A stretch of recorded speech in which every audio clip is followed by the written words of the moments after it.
आप अटेंटिव नहीं रहेंगे तो फॉर्म रिजेक्ट होने के भी केसेस हैं, क्योंकि मैंने एग्ज़ाम दिया है 2 बार, एक बार मेंस का एक बार प्री का, तो थोड़ा सा अंदाज़ा होता है। वो आपका एक तरह का मॉक्स का काम करेंगे, आपको कहीं से मॉक्स परचेज़ करने की ज़रूरत नहीं होगी। बात कर रही हूँ, अभी ये चीज़ें प्रोसेस में है कि अगर वो अफोर्डेबल रेट्स पे कुछ प्रोवाइड करा सके और कुछ उन चीज़ों को कट कर दें जिनकी हमें ज़रूरत नहीं है, बट हमें रेट्स अफोर्डेबल करा सके, तो अगर आप बोलेंगे तो मैं ज़रूर आपके लिए वो चीज़ लेके आऊँगी।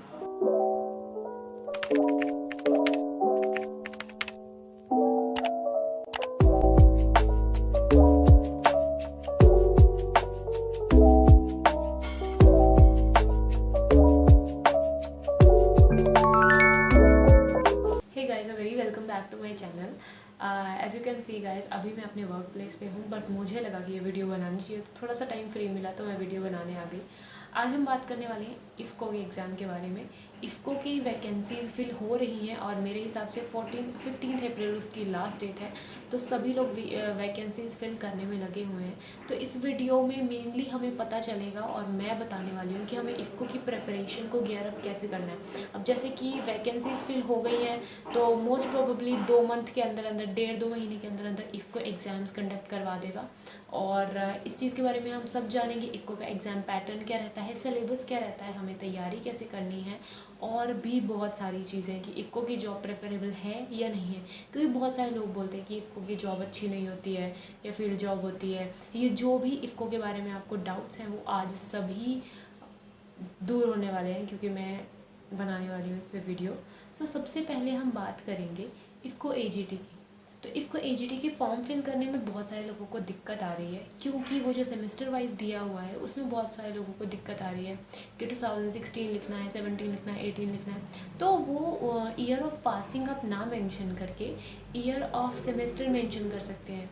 जैसे कि फॉर एग्जांपल मेरा अगर 2016 में फर्स्ट सेमेस्टर हुआ था तो मैं 2016 मेंशन करूँगी।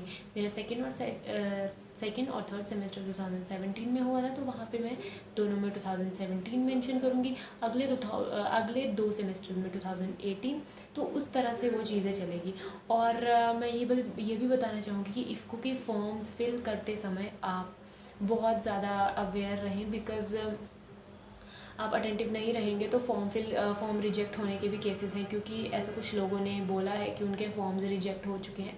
तो वो जो भी आपको डिटेल मांगी जा रही है उसे प्रॉपरली फिल कीजिए। जो सब्जेक्ट्स के नेम हैं वो पूरी तरह से आप फिल कीजिए। अगर आप इंट्रोडक्टरी एंटोमोलॉजी नहीं लिख सकते तो एंटोमोलॉजी लिख सकते हैं। अगर प्रिंसिपल ऑफ सीड साइंस नहीं लिख सकते हो आप तो आप सीड साइंस लिख दीजिए। तो इस तरह से चीज़ों को मेंशन कीजिए ताकि आपके रिजेक्ट होने के चांसेस ना हो फॉर्म को। इससे अगली बात कर लेंगे हम इफ़को के एग्ज़ाम के पैटर्न की। जो लोगों को इफ़को के बारे में बिल्कुल भी नहीं पता, मैं आपको बता दूं कि मैंने लास्ट टाइम इफ़को दिया था, उसमें मेरा प्री क्लियर हुआ था। लेकिन जो इफ़को का मेंस का एग्ज़ाम था वो एक्चुअली एएफओ के प्री के एग्ज़ाम से 6 दिन पहले था या 4 दिन पहले था। तो उसके लिए मैं बिल्कुल भी नहीं पढ़ पाई थी, क्योंकि पिछले 1 महीने से मैं एएफओ प्रीलिम्स की तैयारी कर रही थी। तो मेंस में मैं नहीं रह पाई थी, मेंस मेरा क्लियर नहीं हो पाया था। बट बीइंग कि मैंने एग्ज़ाम दिया है 2 बार, एक बार मेंस का एक बार प्री का, तो थोड़ा सा अंदाज़ा होता है। इसमें इसका एग्ज़ाम का पैटर्न ये रहता है कि एग्ज़ाम में प्रिलिमिनरी होता है, एग्ज़ाम प्री का होता है, मेंस का होता है और आपका इंटरव्यू होता है, और उसके बाद आप सेलेक्ट हो जाते हो। तो प्री का एग्ज़ाम कैसे होता है? प्री के एग्ज़ाम ओपन इन्वायरमेंट में होता है। ओपन इन्वायरमेंट दैट मीन्स कि आपके घर पे ऑनलाइन होगा, जहाँ पे भी आप हो आप अपने घर से दे सकते हो उसे। लेकिन इसका मतलब ये नहीं है कि चीट कर सकते हो आप, क्योंकि बहुत सारे लोग ये सोचते हैं कि घर से दे सकते हैं तो चीटिंग कर लेंगे। तो चीटिंग की बात ये है कि 100-150 नंबर का पेपर आता है और 150 क्वेश्चंस आते हैं और आपको 60 मिनट दिए जाते हैं, यानी कि आपको बहुत कम टाइम मिलता है। और उसमें भी आप चीटिंग नहीं कर सकते हो, क्योंकि आप 1 मिनट में 2-3 क्वेश्चंस चीट करके नहीं लिख सकते हो। अगर आप फ़ोन पे भी या फटाफट से भी करते हो तो आपको एक क्वेश्चन में 1 मिनट लग ही जाता है। तो अगर आप एक क्वेश्चन चीटिंग मार के लिख रहे हो, इसका मतलब कि आप अपने आगे वाले 4 क्वेश्चंस को सफ़र करवा रहे हो, और अगर वो आपको आते भी होंगे तो आपके पास टाइम नहीं होगा उनको लिखने के लिए या फिर उनको आंसर करने के लिए। तो चीटिंग का कोई चांस नहीं है। और जो लोग चीटिंग करके पास हो भी जाते हैं वो मेंस में रह जाते हैं। तो ये चीज़ें होती हैं। 150 नंबर का क्वेश्चन पेपर होता है क्वेश्चन 150 होते हैं, हमें 60 मिनट मिलते हैं। उसमें से 100 क्वेश्चंस एग्रीकल्चर के होते हैं और 50 questions quant, reasoning, logical ability और इंग्लिश के होते हैं। ये 40 हो गए, और जो आपके 10 क्वेश्चन होंगे वो शायद करंट अफेयर्स के होते हैं।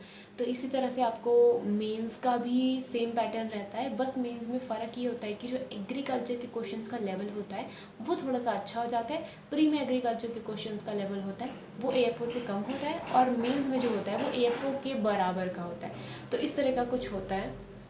और उसमें एक सबसे बड़ी जो कह सकते हैं आपको एग्ज़ाम में स्पेशलिटी होती है, वो ये होती है कि आप एग्ज़ाम को बैक नहीं कर सकते। जैसे आपके सामने आपकी स्क्रीन पे एक क्वेश्चन आ जाता है, आप उसका आंसर करोगे और आप सिर्फ आगे जा सकते हो, आप प्रीवियस क्वेश्चंस को दोबारा खोल के नहीं देख सकते, और इसमें कोई नेगेटिव मार्किंग नहीं होती है। तो ये चीज़ें कुछ हैं जो एग्ज़ाम को यूनिक बनाती है, क्योंकि हम बहुत बार ऐसा करते हैं कि हड़बड़ी में हम क्वेश्चंस को गलत कर जाते हैं, फिर हम बैक करके चेक करते हैं, उसको ठीक कर लेते हैं। तो ऐसा हम इफ़को में नहीं कर सकते।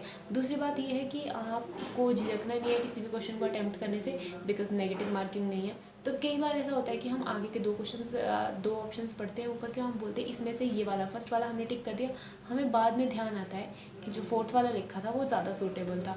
तो ये चीज़ों से हमें बचना है। एनीवेज मैं बहुत ज़्यादा डीप में चली गई। इसके अलावा ये होता है इफ़को में कि इफ़को की जॉब की बात कर लेते हैं, सैलरी की बात कर लेते हैं। तो सैलरी मेरे ख्याल से जो उसमें मेंशन की गई है आपको, वो 33 है, आई थिंक सो। और आपको एज एन AGT इफ़को से एज एन इफ़को AGT आपको कम सैलरी मिलती है AFO से। बट हमारे लिए सैलरी डिपेंड नहीं करता, बिकॉज़ मैं आपको बताऊं कि जो लोग अनएम्प्लॉयड हैं वो एक भी रुपए नहीं कमा रहे हैं। और अगर हम सैलरी के पीछे करेंगे, कि अगर हम सैलरी के बेस पर डिसाइड कर रहे हैं कि हमें कौन सी जॉब करनी है, तो वो हमारा गलत डिसीजन होगा। बेहतरी ज़्यादा है या कम है वो तब देखिएगा जब आपकी सिलेक्शन हो जाती है। तो जब तक हमारी सिलेक्शन नहीं होती तो हमारे लिए कम सैलरी और ज़्यादा सैलरी के जैसी कोई चीज़ नहीं है, और हमें हर एग्ज़ाम में अपीयर होना है।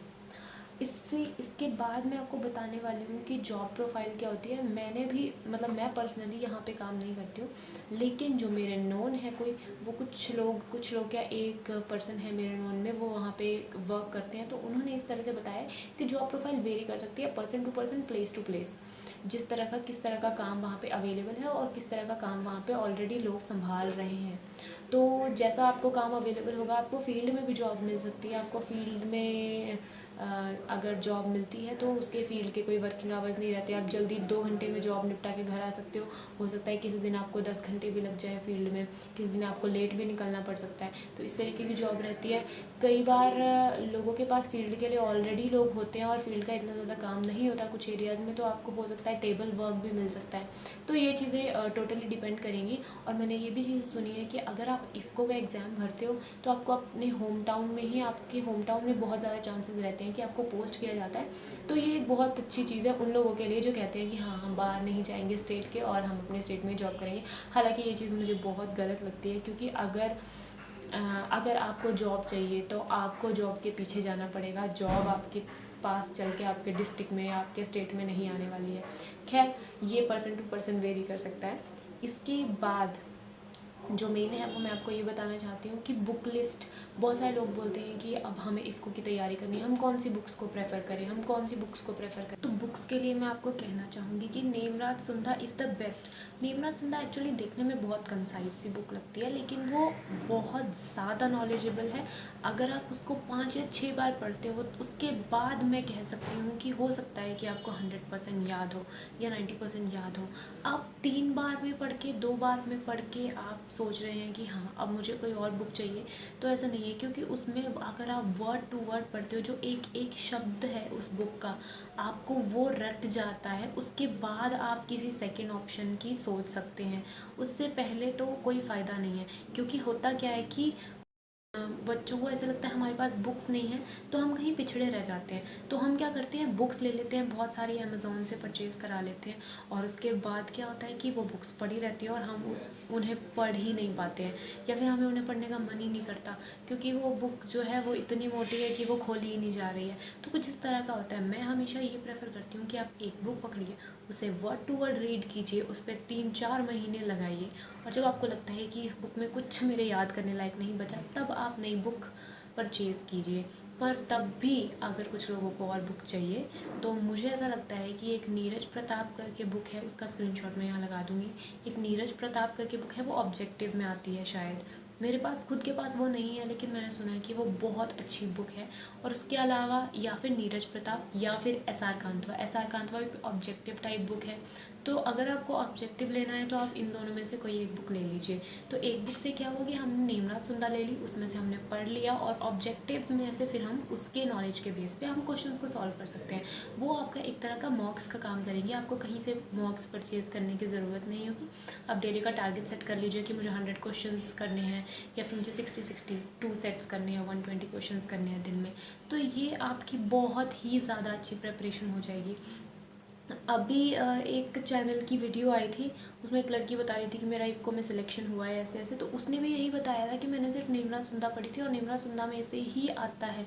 उसने बोला था कि हाँ ऑनलाइन कोचिंग से भी पढ़ा था, लेकिन वो इसलिए होता है, वो तो मतलब कि बातें होती हैं, लेकिन नेमराज सुंदा में से बहुत कंटेंट आता है। ऑनलाइन कोचिंग वाले भी कहीं ना कहीं से जब बुक्स बनाते हैं तो उनका भी कोई सोर्स होता है, रिलायबल सोर्स, और रिलायबल सोर्स यही है, नेमराज सुंदा है या फिर अगर आपके TNAU वगैरह के नोट्स होंगे। तो इनके अलावा कोई रिलायबल सोर्स नहीं है एग्रीकल्चर का। इसके अलावा अब आप बोलेंगे कि एग्रीकल्चर के 100 क्वेश्चंस तो हो गए, अब जो बचे 50 क्वेश्चंस जो कि जैसे प्री में आते हैं उस तरह के क्वेश्चंस हैं, रीजनिंग के, मैथ्स के, क्वांट्स के, तो वो कैसे सॉल्व करें हम। तो उसके लिए आपका सबसे अच्छा वो है कि आप डे टू डे प्रैक्टिस करते रहिए। अगर आपको ऐसा लगता है कि हमें कोचिंग की ज़रूरत है तो मतलब सिर्फ इफ़को की कोचिंग के लिए ही नहीं बल्कि AFO की कोचिंग के लिए भी, AFO इफ़को या फिर और भी एग्ज़ाम्स आते हैं उनमें क्वांट रीजनिंग इंग्लिश का बहुत बड़ा रोल रहता है। तो मैं अभी कुछ चीज़ें मेरी प्रोसेस में चल रही हैं, मेरे माइंड में है कि मैं बात करूं ताकि आपको एक अफोर्डेबल रेट्स पे कोचिंग प्रोवाइड करा पाऊँ, क्योंकि बहुत सारे लोग ऐसे हैं जो नहीं अफोर्ड कर सकते 10-15 हज़ार रुपये की कोचिंग। और 10-15 हज़ार रुपये की कोचिंग आप कितनी बार लोगे, क्योंकि ये श्योरिटी नहीं है कि आपका एग्ज़ाम एक ही बार में क्लियर हो जाएगा। अगर मैं 3 बार ट्राई कर रही हूँ मतलब मैं 45 हज़ार रुपये उस पर लगा रही हूँ। तो कुछ ऐसा कुछ ऑप्शन ढूंढ रही हूँ मैं जो मेरे को इंस्टीट्यूट ऐसा मिले जो बहुत ही अच्छा है और वो बहुत ही सस्ते में भी आपको कोचिंग प्रोवाइड कराए और बहुत ही रिलायबल भी हो। क्योंकि ऐसे ही कोचिंग इंस्टीट्यूट से मैंने भी अपनी फर्स्ट ईयर में कोचिंग ली थी, सेकंड ईयर भी मैंने कोचिंग ली थी उनसे। तो पढ़ाने का तो आई एम श्योर कि वो बहुत अच्छा पढ़ाते हैं, उनसे अच्छा मुझे नहीं लगता कोई पढ़ा पाता है। क्योंकि आप ये सोच लीजिए कि जब मैंने सेकंड ईयर भी उन्हीं से कोचिंग ली तो मुझे कितनी अच्छी लगी होगी उनकी पढ़ाने की स्ट्रैटेजी। तो लेकिन उनका रेट थोड़ा सा हाई है, तो मैं बात कर रही हूँ, अभी ये चीज़ें प्रोसेस में है कि अगर वो अफोर्डेबल रेट्स पे कुछ प्रोवाइड करा सके और कुछ उन चीज़ों को कट कर दें जिनकी हमें ज़रूरत नहीं है बट हमें रेट्स अफोर्डेबल प्रोवाइड करा सके। तो अगर आप बोलेंगे तो मैं ज़रूर आपके लिए वो चीज़ लेके आऊँगी। इसके अलावा यही है कि इफ़को का एग्ज़ाम आने वाला है, 2 महीने में प्री आ जाएगा, उसके 1 महीने बाद या 1.5 महीने बाद मेंस आ जाएगा। तो आप जारी रखिए, जो तैयारी आप कर रहे हैं उसे जारी रखिए। अगर आप तैयारी को स्लो डाउन कर देंगे तो उसमें आपके अलावा किसी का लॉस नहीं है। प्री के लिए बाकी चीज़ें भी हैं, प्री के लिए मैं अगर आप बोलेंगे मुझे या कमेंट करेंगे तो मैं 1 या 2 दिन में ही वीडियो डालूँगी, ताकि आपको ना सिर्फ AFO बल्कि आपका इफ़को के लिए भी प्री की तैयारी उस हिसाब से हो जाए। तो कुछ इस तरह की चीज़ें हैं और आई होप आपको वीडियो अच्छी लगी हो और आपको अगर इतनी सी भी हेल्प मिली हो तो मुझे बहुत अच्छा लगेगा। मैंने भी पढ़ना शुरू कर दिया है, लेकिन हाँ हालांकि 20 पेजेस नहीं हो पाते क्योंकि जो नेमराज सुंदा के शुरू के 20 पेजेस हैं वो निहायत ही बोरिंग है। तो जो भी आपको इंटरेस्टिंग लगता है, जब आपको लगता है कि हाँ मेरे ये वाले 20 पेजेस बोरिंग हैं, तो आप नेक्स्ट 20 पेजेस से स्टार्ट कर लीजिए। आप उसका जो बोरिंग चंक है वो आप थोड़ा थोड़ा करके निकालिए, जैसे 2-2 पेज पढ़िए जो आपको एरिया बोरिंग लग रहा है।